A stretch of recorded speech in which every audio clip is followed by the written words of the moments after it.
Alright class, today we're talking about 3.1, which is reference angles.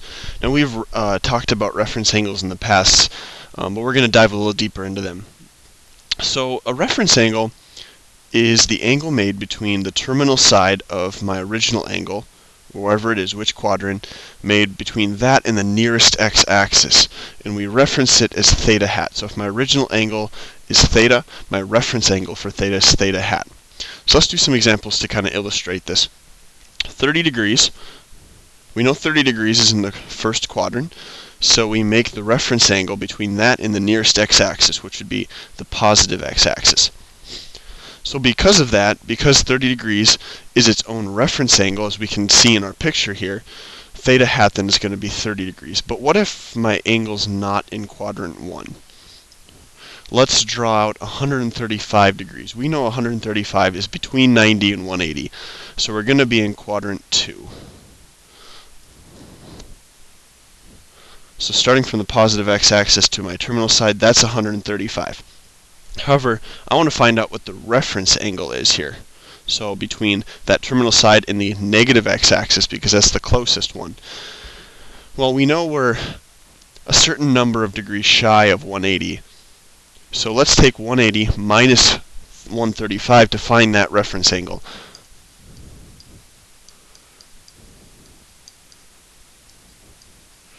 And because of that, we get a 45 degree reference angle. What about 240? Well, 240 is in between 180 and 270, so I know I'm going to be in quadrant 3 somewhere.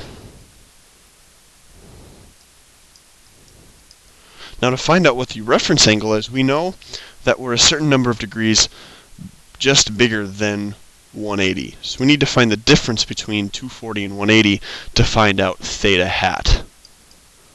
So 240 minus 180, we end up getting 60 degrees. So the angle between my terminal side and the positive x-axis is 60 degrees. And lastly, 330 degrees. Well, 330 is in between 300 and 360. So I know I'm going to be somewhere in my fourth quadrant. My original angle is made by going all the way around. But we want to know what the angle between the positive x-axis, which is the nearest x-axis, and my terminal side. Well, we know we're going to be just shy of 360. So let's find the difference between 360 and 330. And we end up getting theta hat is 30 degrees. A couple rules of thumb we kind of illustrated earlier in the last slide. If you're in quadrant 1, an angle is its own reference angle. We saw that with the 30 degree angle. If an angle is in quadrant 2, we subtract the angle from 180. We saw that in the second example. If you're in quadrant 3, you subtract 180 from the angle. We saw that with the 240 degree angle last slide. And lastly, if you're in quadrant 4, you subtract the angle from 360. So now we're going to bring up an important theorem from this chapter called the reference angle theorem. It says that the trigonometric functions of an angle and its reference angle differ at most by a sign. So they don't necessarily need to differ in sign. However, they could. But the numbers that we're going to get from the trig functions, plugging in reference angles and original angles, are not going to differ in number. To find out what the signs are, we can use the all students take calculus trick. Or we're going to see later that we can just be very careful with labeling our sides in different quadrants, and we can do that as well. So let's do some examples. The cosine of 300. Well, first off the bat, we're going to sketch 300 degrees. I know 300 is in my fourth quadrant. It's in between 270 and 360. So we're going all the way around. Remember, we're in the fourth quadrant, so we take 360 minus 300 to get my reference angle, which we know is 60 degrees. Alright, so we need to then find out what the cosine of 60 degrees is. Remember, that reference angle theorem states that I can just look at the cosine of my reference angle, and I know the numbers are going to be the same between that and cosine of 300, and then we just need to figure out the sine. So let's make my special triangle. I know the side opposite of 60 is square root 3. Remember, we're going down on the y-axis, so that's a negative root 3. My x is 1 because it's opposite of the 30-degree angle. And then my hypotenuse is always a positive number, so positive 2. So then we can find the cosine of 60 degrees. And the cosine of 60 degrees is always going to be 1/2 based on my special triangle. So then I can find the cosine of 300 degrees. So remember, the number is going to be the same, so it's always going to be a half now. However, we're in the fourth quadrant, so let's use the all students take calculus trick. And we know that cosine is indeed positive in the fourth quadrant, so that's going to be a positive half. Number 6 here, the sine of 135. Well, let's draw that. 135 is in between 90 and 180, so we're going to be in my second quadrant. So we're going to find the reference angle here. We're in second quadrant, so we take 180 minus that angle, so we get a reference angle of 45 degrees. Okay, draw my triangle, and I know since it's a 45, 45, 90, the side lengths are going to be 1, 1, root 2. Now we check to see if any of them are supposed to be negative, and the x is supposed to be negative, so we put a negative sign there. Now we can either go through this intermediate step of finding the sine of 45 like we did in number 5 here, or we can just immediately go to the sine of 135 and just use the negatives and positives that I just drew onto my side lengths. Remember, the negative 1, the positive 1, positive square root 2. So the sine of 135 is going to be the opposite of this triangle, so 1 over the hypotenuse, root 2. But then we also have to rationalize, so we get square root 2 over 2. Let's talk about 7, tangent of 210. Well, let's draw 210. It's going to be in my third quadrant, in between 180 and 270. We're in the third quadrant, so we take 210 minus 180 to find the reference angle, and we get a reference angle of 30 degrees. Draw my triangle again. Opposite would be a negative 1 since we're going down. Negative 2 along the x-axis, and a square root 3 on the my apologies. Got them a little mixed up there. 2 should be on the hypotenuse. Negative square root 3 on the x-axis. Okay, to find out the tangent of 210, we can either go the intermediate step of looking at the tangent of 30, or just go straight to the looking at the tangent of 210 on this triangle by using the negative signs that I've put on there. So tangent is opposite over adjacent, so it's a negative 1 over a negative root 3. Negative signs cancel, and I have to rationalize, so I get a positive square root 3 over 3 because of my canceling negatives. And lastly, the cosecant of 120. Let's draw 120 again. 120 is in my second quadrant.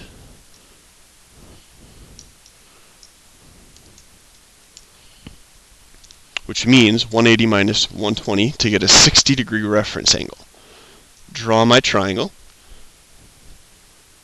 I know that the x-axis is going to be a negative 1 since it's opposite the 30-degree angle. 2 along my hypotenuse, and a positive square root 3.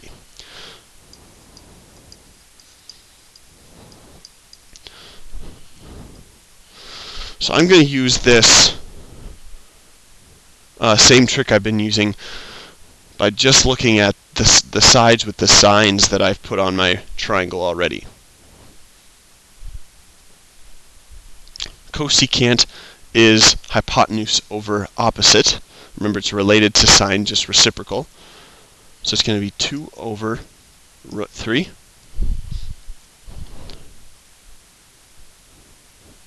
Rationalize it, and I get 2 times the square root 3 over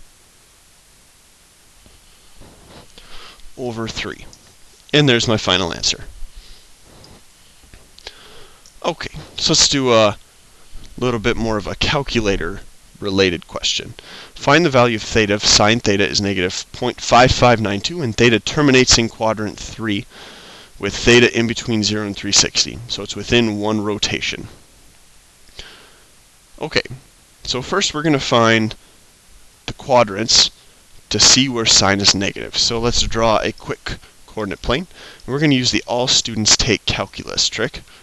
We're going to find out where sine is negative.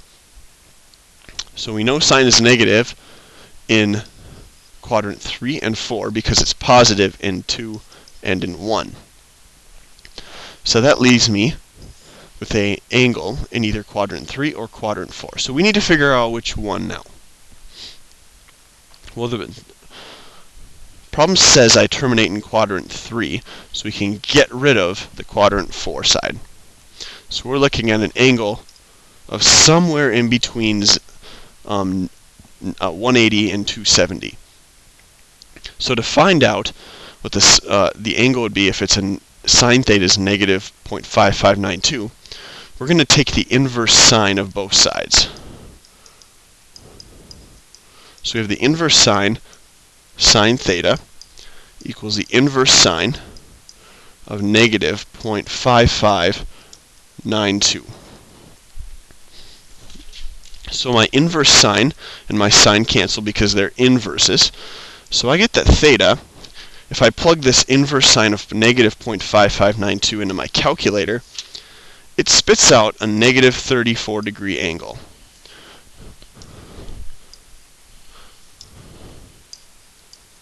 However, you would say, Mr. Feickert, isn't negative 34 degrees in my fourth quadrant?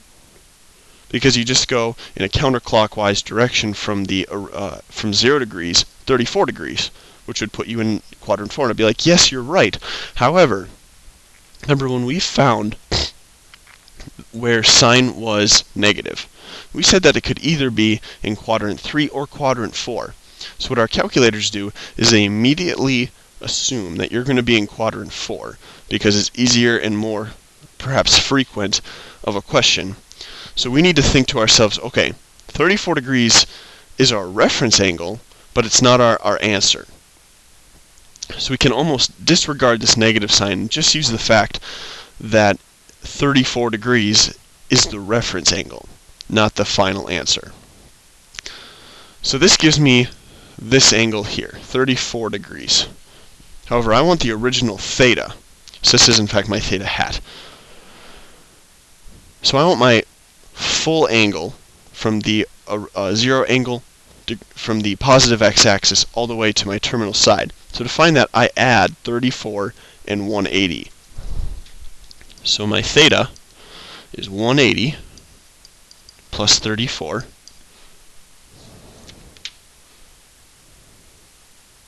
or 214 degrees. Let's do another example. Find theta to the nearest tenth of a degree if tan theta is negative 0.8541 and terminates in quadrant 4. So a little graphical sketch. I know I'm in quadrant 4. So I want to find this full angle here, theta. Again, we're going to take the inverse tangent of both sides to get rid of tangent on my left-hand side.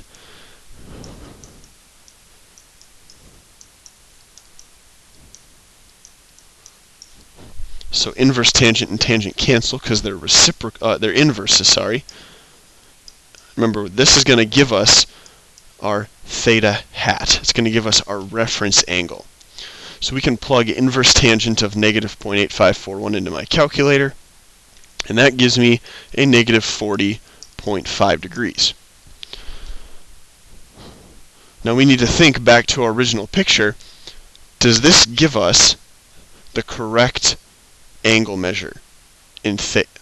And it actually does this time. Because we're in quadrant 4, our calculator says, oh, you must be in quadrant 4. Well, we are this time, but we needed to check our problem and make sure it matches up with what the calculator gives us. But we want to find the original theta, the original hat. And if you told me, oh, my original theta is negative 40.5 degrees, I would say that is true.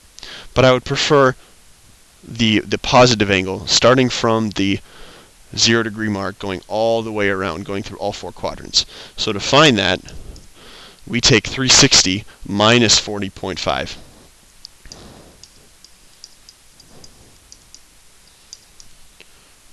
Which gives us 319.5 degrees. So let's do one more example. Find theta to the nearest degree if cotangent theta is negative 1.6003 and it terminates in quadrant 2. Now you're going to say, oh, I'll just take the inverse cotangent of both sides, just like we did in the previous examples. And I'd be like, well, that is true. I don't have a cotangent inverse button on my calculator. So I need to change it into something where I can take the inverse trig function. So we need to find that trig function. And I do know a property of cotangent and how it's related to tangent. I know that cotangent of theta is 1 divided by tangent of theta, sorry.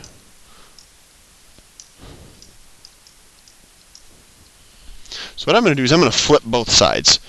So on the left-hand side, I have tangent theta. On the right-hand side, I have 1 divided by negative 1.6003. Plugging that into a calculator, that's negative 0.6249.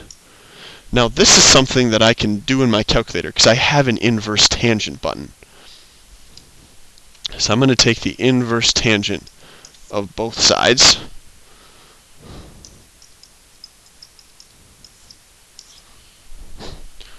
My inverse tangent and tangent cancel, and I'm left with theta is equal to negative 32 degrees when I plug that inverse tangent of negative 0.6249 in my calculator. Now we need to think back to a picture. Remember, we're in quadrant 2, so if I draw a coordinate plane, I'm over here in quadrant 2 right now. And you're going to think, oh wait, my calculator said it's a negative 32 degree angle. That doesn't make sense, Mr. Feickert. I'm like, it doesn't. Because your calculator is assuming that you're going to be in either quadrant 1 or quadrant 4. And it's going to say, oh, you're in quadrant 4. Because I know that tangent is both negative in quadrant 2 and 4. So it's saying, oh, you must be in quadrant 4. But we're in quadrant 2. So we need to recognize that and say, okay, I need to change my answer a little bit. This only gives me my reference angle of 32 degrees.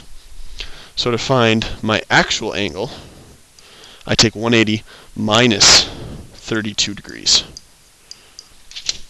which gives me 148 degrees. All right, go ahead and write your summary and any questions.